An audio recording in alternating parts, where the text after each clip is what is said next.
Good afternoon, everyone, and welcome to the CTEL webinar, The Next Frontier of Health Wearables, Empowering Preventative Care and Telehealth.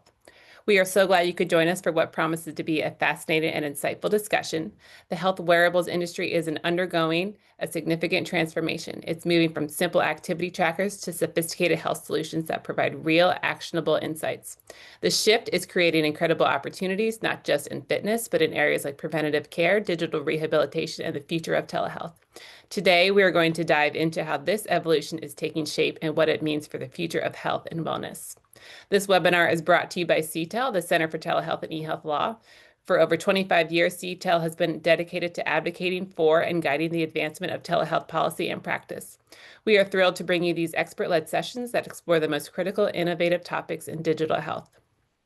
Now, for the reason you are all here, I am delighted to introduce our esteemed speaker for today, Safoora Khosravi. Safoora is a leading expert in consumer health science, digital biomarkers, and health wearables, with a strong background in electrical engineering and a passion for biosensors. She brings a unique and forward-looking perspective to this field. Her work provides critical insights for leaders across the food, nutrition, and consumer health sectors. She has authored over 10 peer-reviewed publications and is at the forefront of the innovation that is shaping the future of health and wellness. We are so fortunate to have her expertise with us today. Safoora, thank you so much for joining us, and the virtual floor is all yours.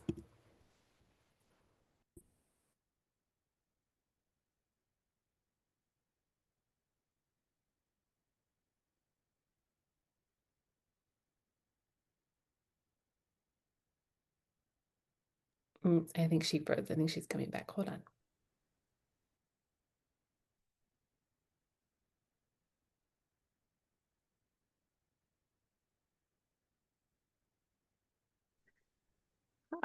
Sorry, Krista, I think I lost the connection for a second. Oh, I think you're good. I think you're all back. Thank you so much. Really appreciate it. Hi, everyone. My name is Safoora Khosravi. I'm a senior research associate at Lux Research, and I'll be just presenting some of my research on consumer wearables today. Just want to make sure everybody can see my screen. Let's see. Okay.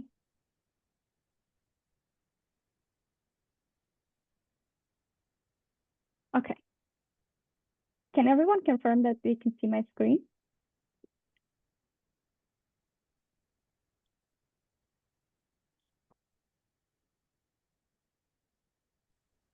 Sorry, can you see the screen? Okay, great. I can see in the chat box. Great. Thank you so much. So, hi everyone. My name is Safoora Khosravi again. I'm a senior research associate at Lux Research.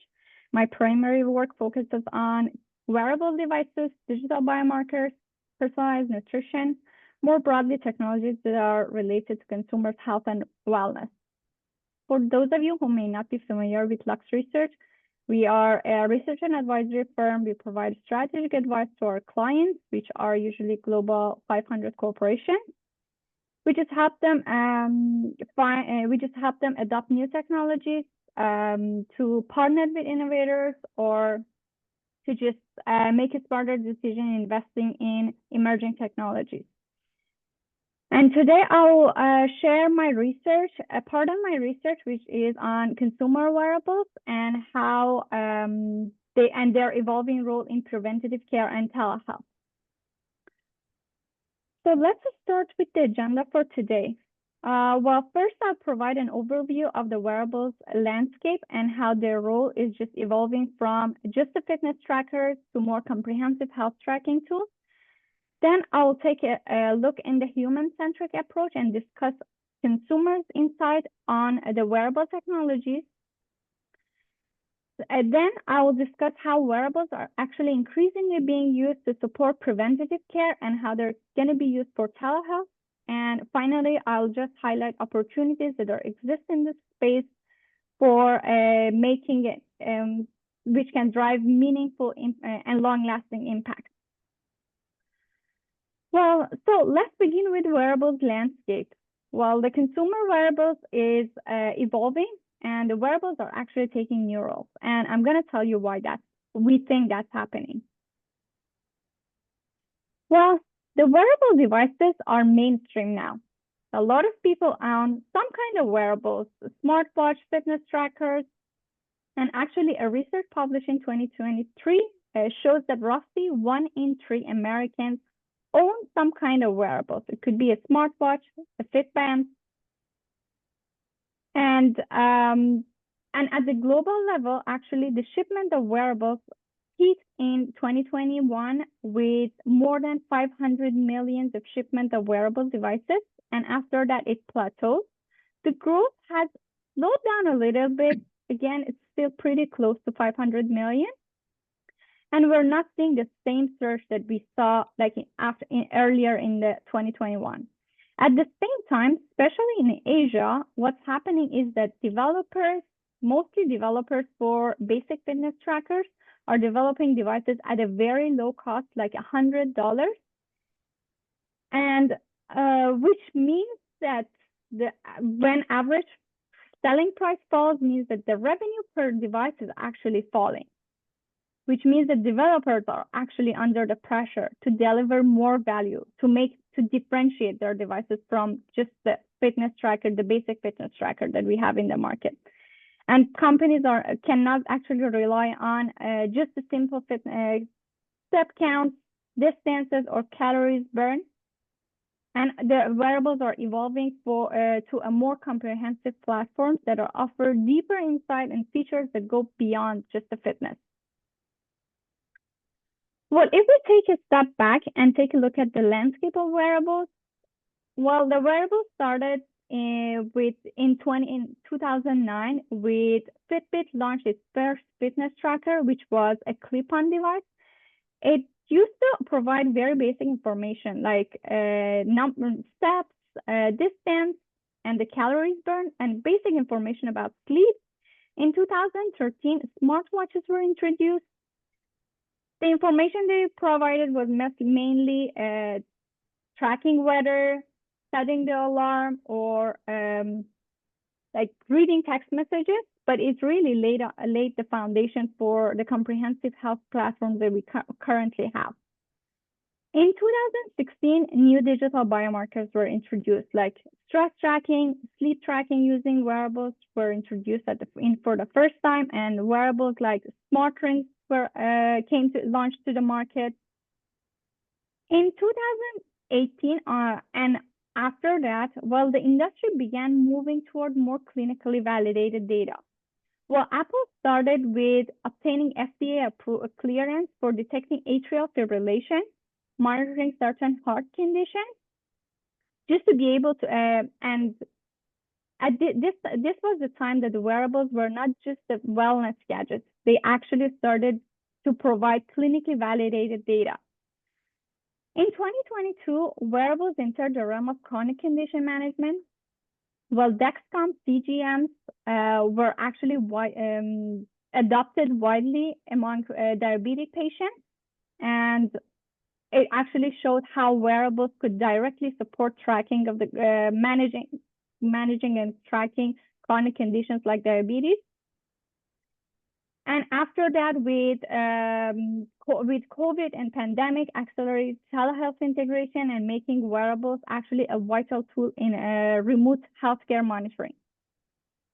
And more recently, in the past 2 years, with the emergence of AI and machine learning, we're seeing wearables are actually enabling detection, prediction, and in some cases, actually proactive intervention in the health of the user, and providing more personalized insights. Well, today, wearables are becoming an integral part of the preventative care. They're being used in digital rehabilitation. They're being integrated in healthcare platform and offering predictive analytics and personalized insights. Well, if we take a step back, since 2019, wearables from just the fitness gadgets, they're evolving to more clinically validated health platform that could actually detect, predict, or even intervene in specific like disease or health conditions. Well, let's talk about how wearables are actually moving towards preventative care. Well, the first thing is that these days, we're not relying on wearables just to count our steps. We're checking our heart condition and like conditions like some wearables actually integrate ECG tracking to be able to detect different kind of arrhythmias, other heart condition, detecting atrial fibrillation. We're also seeing that wearables are moving beyond performance tracking into management of chronic conditions like diabetes, like hypertension. We can see some wearables can actually track blood pressure continuously to provide like a continuous health data of the user, and just to help them to make a more informed decision.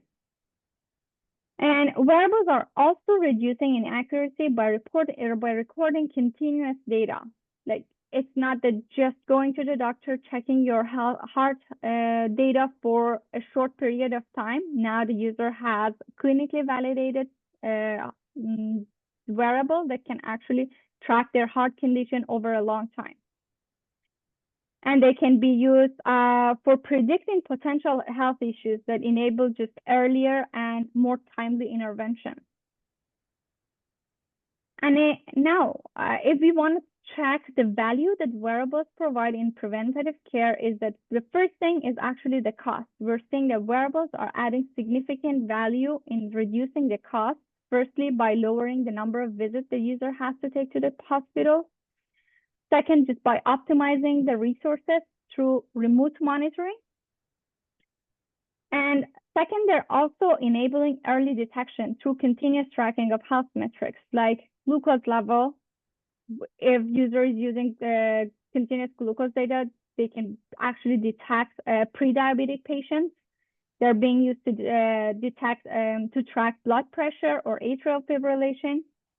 They can detect subtle changes in the vital signs, like they can track the pattern. If there are slightly small changes in the conditions, they can actually pick up those changes, and they can help with timely intervention before actually the condition escalates.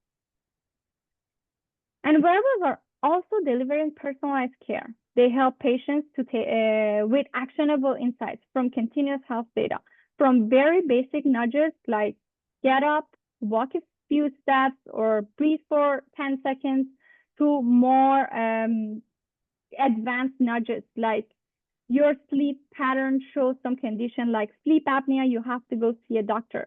So they're actually providing personalized care. They're providing biofeedback for the user to be able to take the action earlier than the condition actually gets worse. And finally, wearables are improving outcomes. Continuous data gives the healthcare professional a richer, more accurate data. Let's say if you want to go for a checkup, you have to go every 6 months, every year. So you're checking your heart condition for a specific duration of time, like 10 minutes. But in that day, you might be stressed, you might not take a breakfast. So the condition that you're tracking at the clinic might not show the actual condition that you go through every day. Wearables are actually tracking your health condition in the normal daily life condition. So it will be able to provide a more accurate data, even though the devices that in the clinic might have higher accuracy compared to the wearables that we use today. And some wearables are actually providing medication reminders, adherence tracking, which is especially valuable for patients with chronic conditions. And wearables now, they're not just the recording or just the health tracking platform. They enable cost saving, early intervention, and provide personalized care for a better outcome. And so the use of wearables for preventative care naturally connects us to the telehealth. While Medicare extended telehealth flexibility through September 2025, which means that the patients continue to receive the care from home by phone, and with services like wearables play a critical role in here.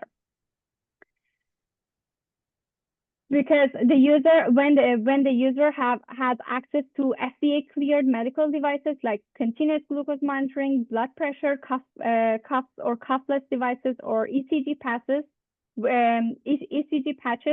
which are reimbursed. They can actually track their health condition, and they'll be able to use these benefits through their insurance. And they're actually providing, they're actually improving the outcomes. Multiple researchers show that using wearables can actually can enhance the condition. Like a meta-analysis by University Medical Center at Utrecht analyzed 12 clinical trials on more than 1,000 patients, diabetic patients, which showed the continuous glucose monitoring led to a greater reduction in their glucose level in the long term compared to intermittent tracking or just leaving the user to track it itself. And other studies, like on the blood pressure monitoring on more than 1,000 patients, showed that remote monitoring of blood pressure significantly can improve the long-term blood pressure control in hypertensive patients compared just to the usual care.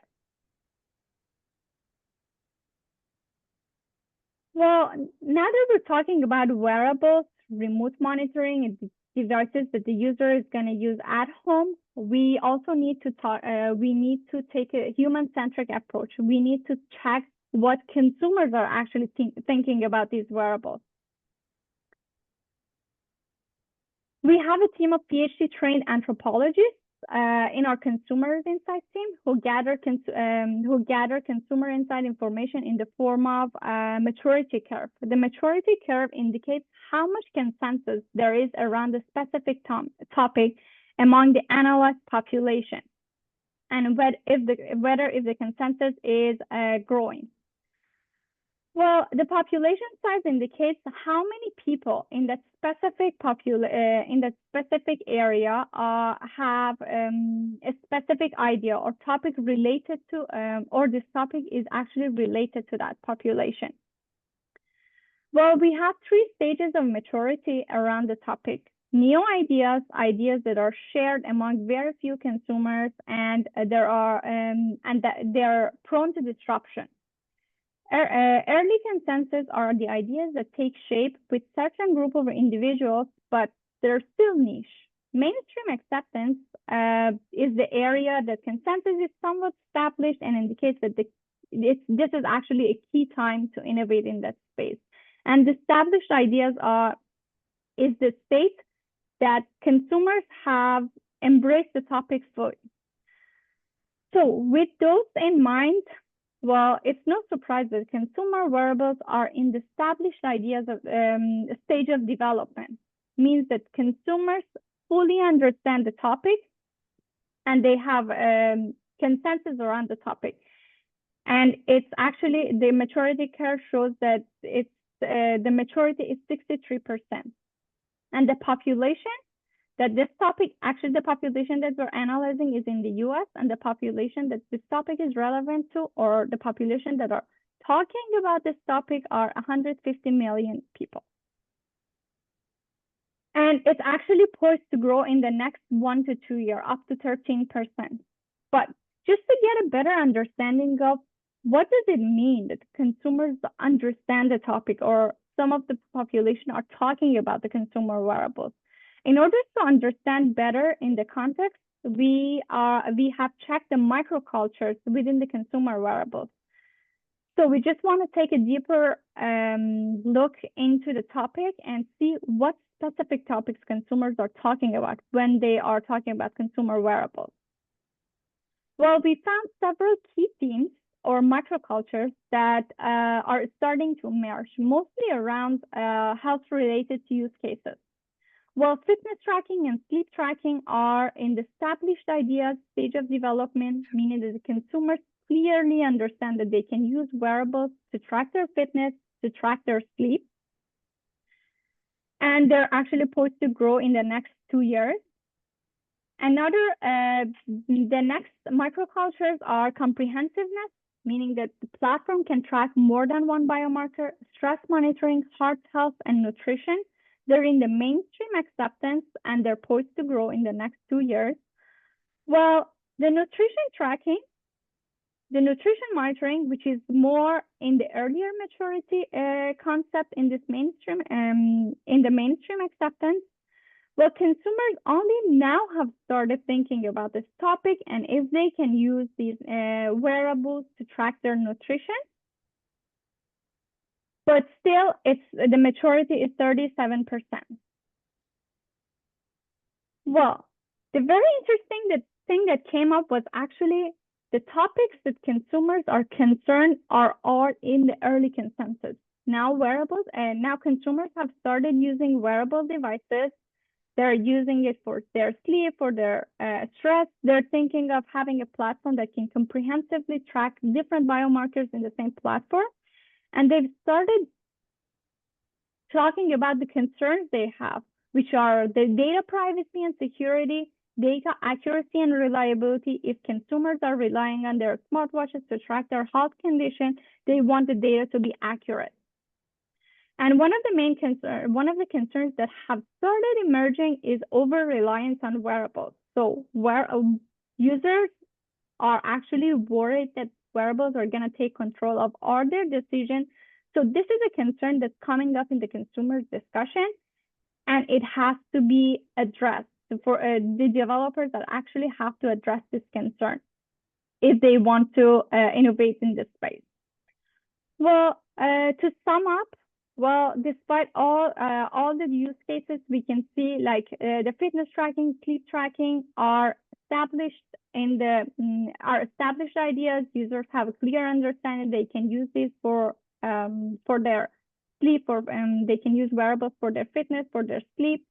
There are topics that consumers are interested to use wearables in, like comprehensiveness. They want platforms to be comprehensive. They're interested in using wearables in stress tracking, in their heart health, to track their heart condition, and to use it for their nutrition tracking. And of course, the concerns that consumers bring up, data privacy, accuracy, and the over-reliance, they have to be addressed. Well, now that we have a clear understanding of the wearables landscape and we understand what consumers are looking for, I wanted to talk about the technology. We need to clearly understand the technology. And in order to understand the technology of the wearables, I've segmented it into 7 categories. Biochemistry, which includes technologies that use electrochemical or enzymatic sensors to analyze body fluids like sweat, tears, urine. They're able to track key biomarkers like glucose, lactate, calcium, or even hydration level. Optical technology, which includes technologies that use light-based sensors to measure metrics like heart condition, blood pressure, or even non-invasively track their blood glucose level. Or some of the technologies that use optics like light therapy, mostly for cognitive health.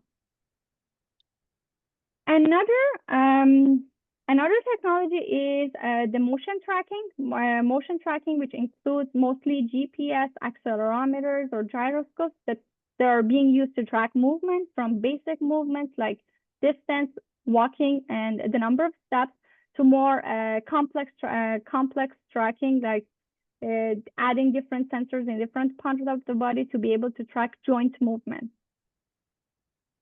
Another category in the wearable landscape is electromagnetic technology, which includes capturing bioelectric signals like ECGs, EEGs, or EMG to monitor physiological activity.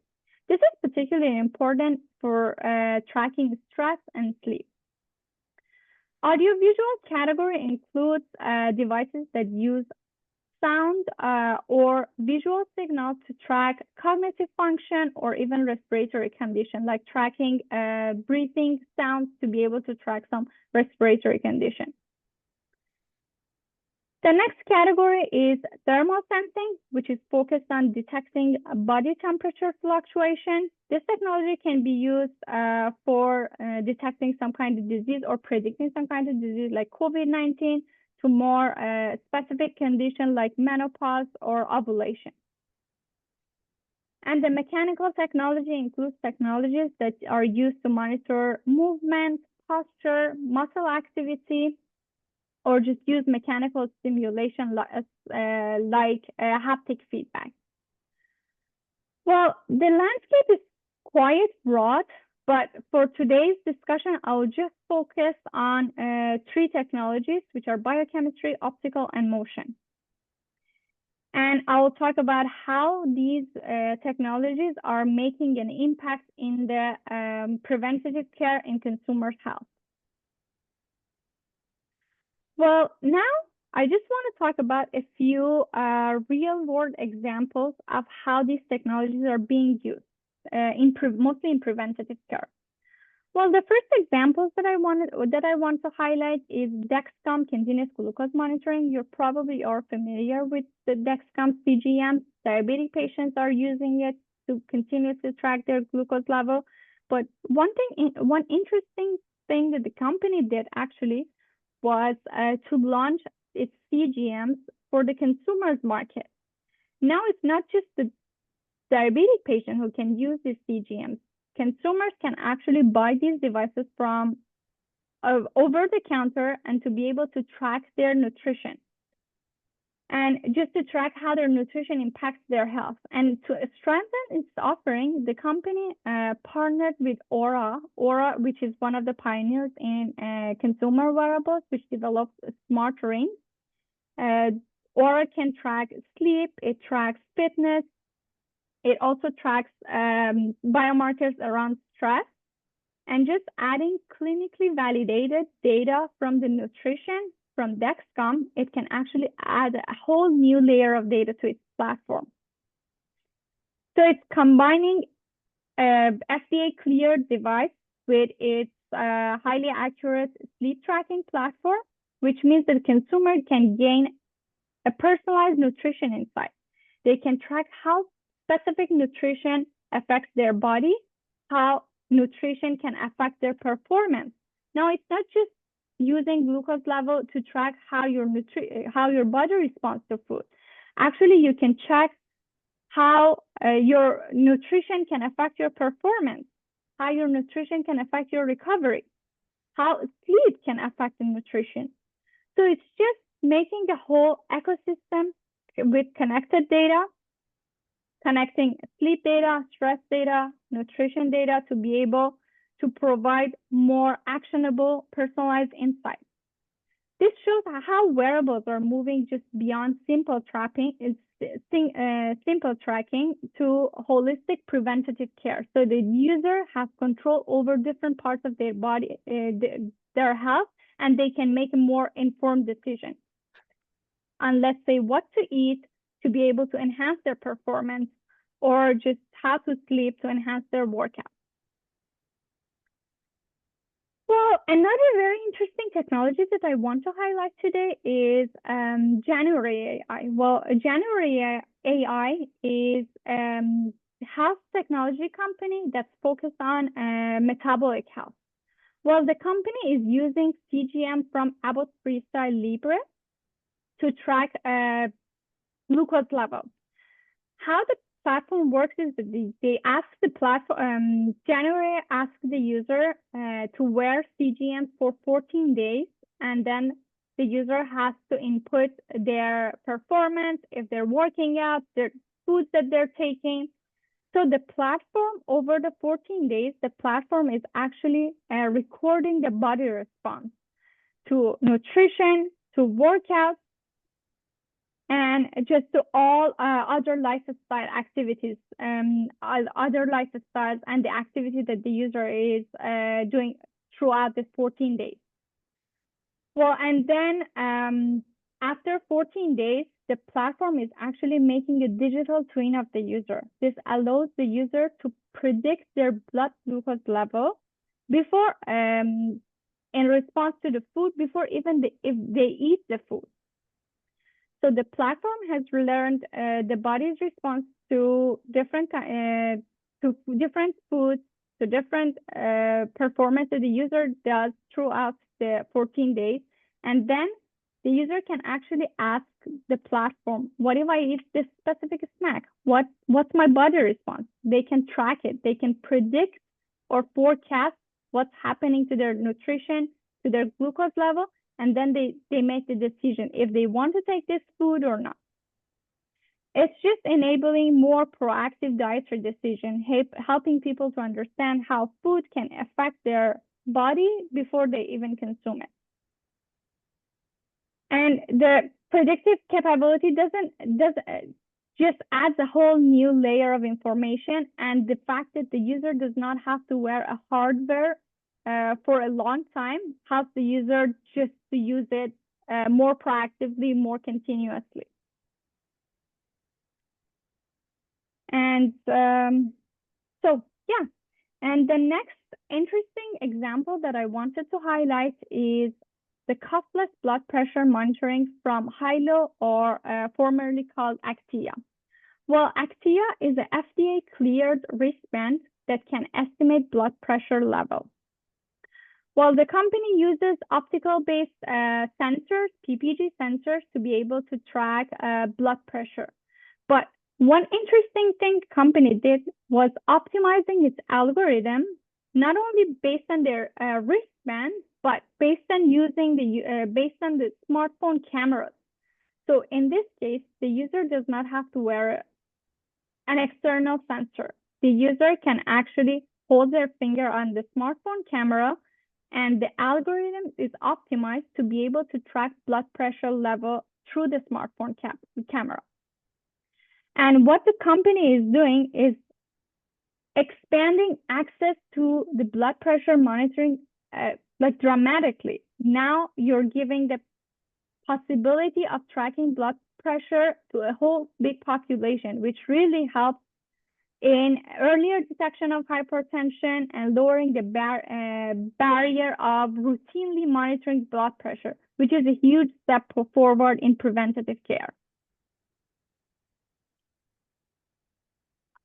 And the last example that I want to highlight is Safoora, which develops virtual physical therapy and tracks detailed movement.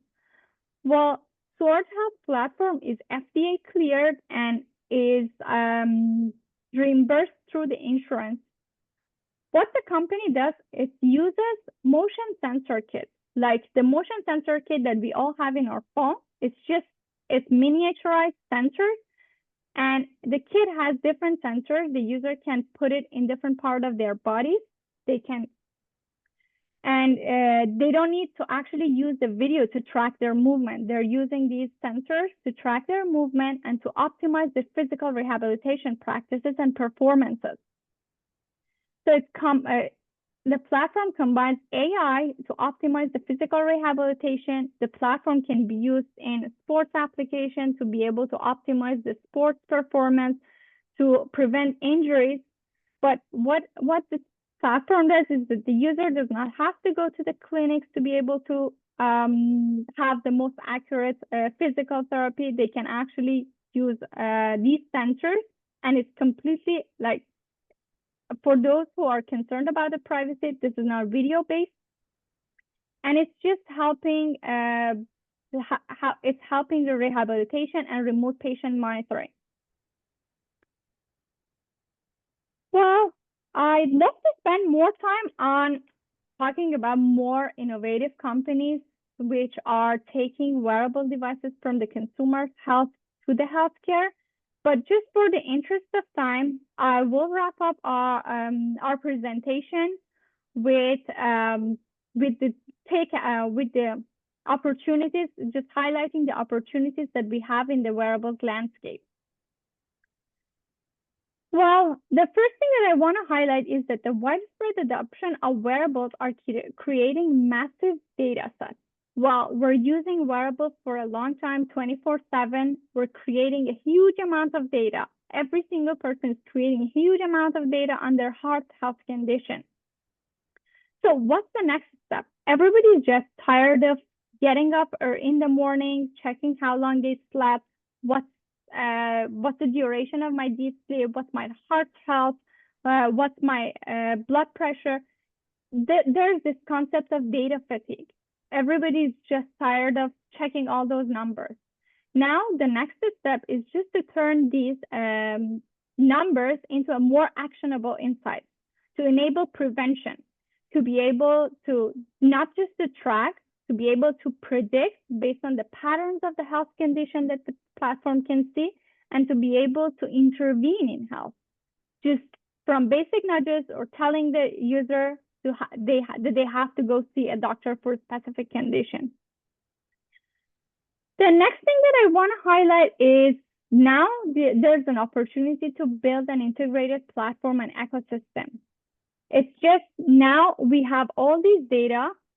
The opportunity is just to combine the biometric data, dietary data, behavioral data, to foster more collaboration between healthcare, between technology companies, nutrition, even between food companies, to be able to track all these, the connection of the food with other information, health information, and to be able to deliver a more holistic view of the health of the individual. And not just the individual, but also the population level, because we have the data of, let's say, in a specific region, we have the data of a health condition, of a heart condition, or glucose level of a population. So it just helps let's say, if the government to make a more informed decision about the health of the population, or for insurance companies to make a better decision of providing a more preventative care to the users. And lastly, for the technology developers, I want to highlight that the opportunity now is not in developing a new hardware. It's actually in data integration. These days, we have most of the hardware technology that we need to be able to track most of the health biomarkers. There are some limitations, let's say, in completely non-invasive glucose tracking, but most of our wearables are able to track most of the health condition. And now the opportunity is to be able to integrate the data into a preventative telehealth and public health system. The innovation is not going to be in hardware development, but in building an ecosystem that can integrate the data for more personalized insights to help the individual, to the healthcare, to the government to make a more informed decision. So thank you everyone for listening. If we have some time to take questions, if you have any question, I'd be happy to answer. I can see. Yes, Safoora, I was going to say, if you can see, we do have a few questions already. Joe McMenamin asked, what are the best papers showing cost effectiveness of wearables? Oh, that's a great question, actually. So what I did, I checked the meta-analysis that are checking the clinical trials.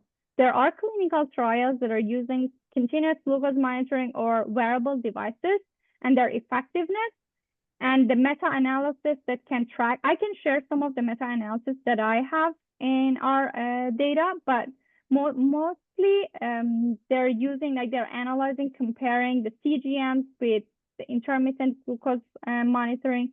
So I would say the clinical trial and the analysis that are based on these clinical trials are the best resources that we can see how wearables are being effective in the preventative care. Sure. And he also asked, he said, you said, I think that wearables can assist with management of cardiac problems other than arrhythmias. If so, which diagnoses?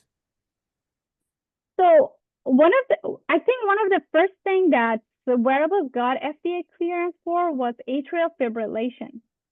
So atrial fibrillation, different kind of arrhythmias. So there are wearables that can pick one or two arrhythmias, but they're actually using AI. They're being able to track more, to pick more of the arrhythmias.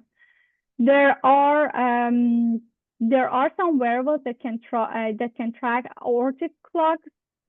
There are so many wearables.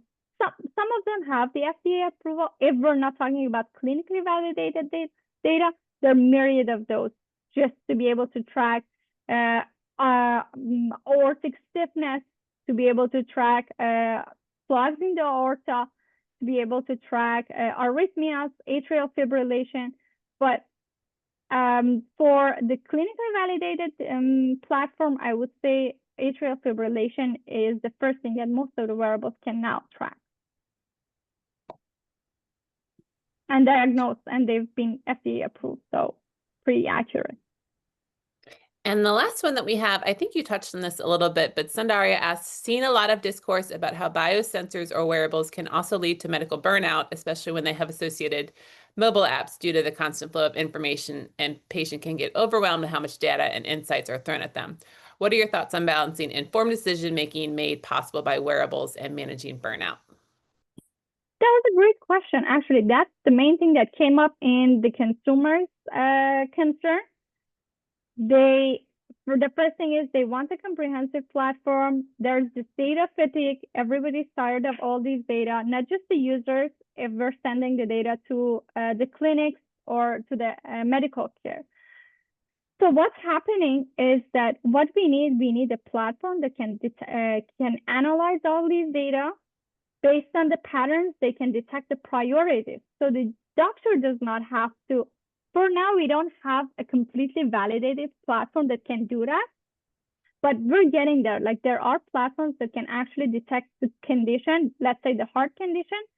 They can tell how severe it is, and based on that, they can optimize, like tell the doctor to see which patients they can prioritize seeing the patient. So the doctor does not have to take a look at every single data for the user to be able to optimize their resources. Now they're being done mostly by AI. And I think, yeah, that's what we need, the platform that we need when I was talking about data integration and just to consolidate the data. That's one of the main applications. Awesome. Thank you so much. Well, Safoora, thank you so much for your wonderful presentation today. That is very top of mind. It's a top of mind topic for lots of us today. If anyone has additional questions following this webinar, please feel free to reach out to us at CTEL and we can connect you with Safoora. We will also provide a recording of this webinar along with the slides. And if you are interested in learning more about the critical issues shaping the future of digital health, please visit CTEL at www.ctel.org. And we hope that you will join us for another event in the future. Again, Safoora, thank you so much. And we will see you guys again soon. Thank you, Christina. Good one. Take care, everyone.